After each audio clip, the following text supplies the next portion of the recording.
ও মামা কি হলো বাবা? আৰে কি হল মানে আমাৰ অৰ্থমতে যেনেকা বড় লাইন আছে যেনেকা মিয়া লাইনটো হ'ব পাৰে বোলে মিয়ালেণ্ডটোতো হ'ব পাৰে, মিয়ালেণ্ডৰ হোৱাততো কোনো আপত্তি নাই, কিন্তু এই মিয়ালেণ্ডটো আমি বাংলাদেশত পাতি দিম। বাংলাদেশত তেনেহ'লে ঠিকে আছে, যিবিলাক মানুহ যে ঘৰ ভাঙাইছে সেইবিলাক মানুহবোৰতো জেলত পঠাব বোলে, এৰেষ্ট কৰিব।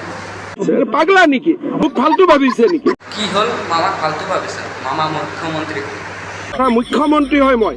মামা তোমাৰ নামটো পাহৰি গ'ল, এবাৰ তোমাৰ নামটো কৈ দিছোঁ। মোৰ নাম হিমন্ত বিশ্ব শৰ্মা। মামা আজি দেওবাৰ হয়, ৰাতিপুৱা উঠিছোঁ, ঘৰৰ পৰা বেলি ওলাইছে, কিন্তু কংগ্ৰেছৰ মানুহকেইটা দেখিলে ভয় খায়। সঁচা কথা কৈছোঁ এইবোৰ বাবা মামা, আমি কমে বাবা 100 টকা লাগিব, 50 টকা লাগিব।